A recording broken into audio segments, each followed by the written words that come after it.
Hello दोस्तों, गौतम बुद्ध आपको बताएंगे इस वीडियो में। जाने कि जीवन जीने का सही तरीका क्या है। लेकिन हे माता रानी, जो भी हमारी यह वीडियो देख रहा है और अंत तक देखता है, चैनल को लाइक और सब्सक्राइब करता है, हे माता रानी उसकी हर इच्छा पूर्ण करना। चलिए हम आपको बताते हैं। एक बार एक सम्राट एक सन्यासी से प्यार में गिर गया। वह जापान की घटना है। सम्राट रोज रात्रि को अपने घोड़े पर अपने साम्राज्य के चारों ओर घूमते थे। हर दिन वह उस सन्यासी को एक पैर के नीचे बैठा देखे थे, जो अपने तरीके से खुश रहता था। कभी कभी नृत्य करते और कभी बांसुरी बजाता, कभी एक गाना गाते और कभी शांत बैठे आकाश में तारे गिनते हुए। यदि आप महात्मा बुद्ध के विश्वास में ही है तो इन दिव्य उपदेशों को ध्यान से सुने कुछ नया सीखने को मिलेगा। और इस वीडियो को पूरा देखें, अंत तक देखें, वरना बाद में बहुत पछताना पड़ेगा। जब भी सम्राट उस तरफ से गुजरते वह हर बार रुक जाते। उसे अपनी प्रतिबिंब को देखने से रोक नहीं सकता था। वहाँ एक बार पाल के लिए खड़ा हो जाता और उसे मजा देखा, फिर अपने घोड़े पर चढ़ जाता। धीरे धीरे सम्राट उसे दृश्य को इतना रुचि लेने लगा, उन्हें पता ही नहीं चला कि वह दूसरी झाड़ियों के पीछे खड़ा हो जाता था और उस साधु के मजाक देखा था।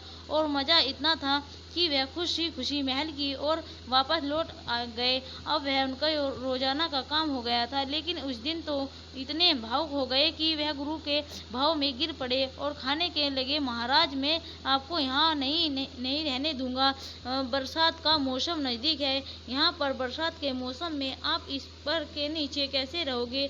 महल में कई और आशीर्वाद दीजिए, मुझे सेवा करने का मौका दीजिए। इसे सुनते ही साधु खड़े हो गए, अपना झूला उठाया और बोले, चलते चलो। सम्राट इसे देखकर बहुत हैरान हुए। सम्राट तो कह रहे थे महल चलो, लेकिन उसे यह सुनकर खुशी होती कि जब सन्यास कहते कौन सा महल, हम तो खुश हैं जहाँ हमें महलों में नहीं जाने जाते। कपड़े गाने महलों को त्याग दिया है और आप हमें वहाँ ले जा रहे हैं। सम्राट के माँ ने उसे उम्मीद थी कि सभी सन्यासी से सुनेगा। अगर यह साधु ऐसा कहता तो सम्राट उनके पाँव में गिरकर थोड़ा और मिनती करते, लेकिन सन्यासी ने तुरंत मना कर दिया। झटका लगा। वह सोने लगी कि क्या मैंने कोई गलती कर दी है। क्या यह आदमी फिर से मुझसे पर चिल्लाएगा। क्या वह महल में प्रवेश करने का कोई चक्कर है या बैठकर बांसुरी बजाता रहने का मन है। जब तक इसे प्रेम नहीं है, यह मेरे ऊपर दाल नहीं फैला रहा था, केवल मछली फेंकने का एक कांटा था। मैं इस दाल में फंसा हूँ। अब बोलते तो कुछ भी नहीं। इतने बोलने का भी मौका नहीं दिया, न कभी उसने अपना नहीं। हमें यहाँ कुछ बहुत मजे कर रहे हैं, चाहे गर्मी हो या बारिश, हमारे लिए सम्राट ने सोचा। सन्यासी तो देखते हैं क्या साधु है। वह इधर आने पर वह तुरंत सहमत हो गए। सम्राट के ने सन्यासी के प्रति वे सब इज्जत खत्म हो गई। सम्राट ने तब तक यह सोच रहा था, तब तक उसे सन्यासी ने सम्राट के घोड़े पर बैठ लिया और सम्राट को उस तक जीवन में पहले चलकर जाना पड़ा, जबकि उस सन्यासी ने बहुत आराम से घोड़े पर सवारी की। सम्राट के दिल को बहुत दर्द हुआ। उसने खुद को साबित किया कि मैं जल्दी में था। मैंने इस सन्यासी को पहचान में बड़ी गलती कर दी। लेकिन अब सम्राट अपने वचन पर वापस नहीं जा सकता था। उसके वचन के प्रति वह सच्चा था। सम्राट ने खुद से कहा वह महल में झूठ बोलेगा। वह इतने निरर्थक लोग झूठ बोलते घूमते हैं, अब भी करेगा। लेकिन उस सन्यासी ने प्रति प्रेम और सम्मान सम्राट के माँ से पूरी तरह से यह वाणी कह दी, सन्यासी महल नहीं जाएगा क्या। परेशानी क्या है प्रतिदिन बढ़ती जा रही थी, क्योंकि उसे सन्यासी को बड़े मजे और खुशी के साथ जीने का मौका मिल रहा था। सम्राट ने सन्यासी से ईर्ष्या करने लगा। जब वह सन्यासी जंगल के पर के नीचे खुश रहते थे तो सम्राट के उनके प्रति सम्मान उत्पन्न हुआ। लेकिन दोस्तों, क्या आपको पता है कोई भी सन्यासी किसी राजपाट से कोई मतलब नहीं रखता है, यह आपको पता होना चाहिए। लेकिन दोस्तों, हम आपको इस वीडियो में बताएंगे। चलिए बताते हैं। अद्भुत सन्यासी है, वह उनके पास कुछ नहीं था, फिर भी इतने खुश है। सन्यासी जंगल के नीचे बांसुरी बजाते थे और अब उन्होंने महल में भी बांसुरी बजाना शुरू कर दिया था। एकमात्र अंतर यह था कि यहाँ वह वेले की गाड़ी पर बैठकर बांसुरी बजाते थे। इसे देखकर सांप भी सम्राट के साइन के रक्त ने दौड़ने लगे। मैंने कैसे व्यक्ति को यहाँ लाया। क्या एक सन्यासी है, वह सम्राट से भी अधिकार आराम आराम से जीते थे। सम्राट के कुछ चिंताएं भी थी। इसके पास तो उसका परिवार, साम्राज्य, धन और सब कुछ था, लेकिन क्या उस सन्यासी के पास ऐसा कुछ था? फिर भी वह नाच के गेट के अच्छे से खाता और सुंदर कपड़े पहनता है। सम्राट ने उसे किसी से तरह से 6 महीने तक सहन किया, लेकिन बातें सम्राट की सहनशीलता से बाहर निकल गई। तो एक दिन सम्राट ने सन्यासी से कहा, अंततः मुझे एक सवाल पूछना चाहता हूँ, अब मैं और तुमसे क्या अंतर है? सन्यासी ने कहा, तुम जानना चाहते हो तो? अंदर सम्राट ने कहा, हाँ सन्यासी, मैं यह सब कुछ जानना चाहता हूँ। तुम मीना तक बिना कारण बेकार परेशान हो रहे हो, क्योंकि यह सवाल तुम्हें उसी समय पूछना चाहिए था जब मैं तुम्हारे घोड़े पर बैठा था, क्योंकि मैंने देख लिया था कि तुम्हारे उस समय यह सवाल उठा था जब मैं तुम्हारे साथ करती ले जा रहा था।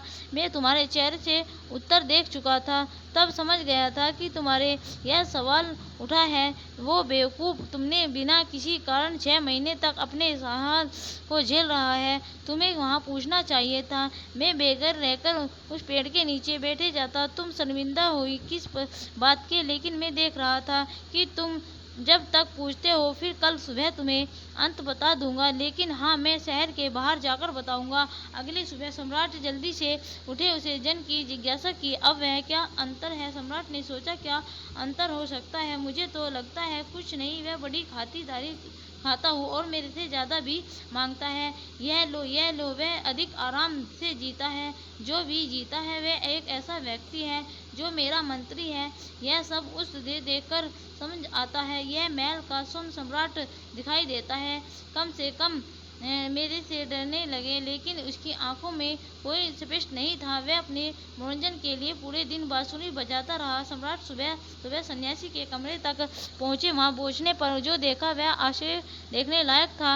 वह सन्यासी वहीं पुराने कपड़े पहनकर खड़े थे जो उन्होंने पेड़ के नीचे बैठकर पहने थे। एक हाथ में एक बैग लेकर दूसरे हाथ में बांसुरी थी। सम्राट को देखकर सन्यासी ने कहा, चलो सर। उसके बाद वे दोनों महल से बाहर निकले, शहर के नदी को पार करते हुए चले। कुछ समय बाद वे शहर से दूर एक सम्राट ने पूछा, और कितना चलना शेष है?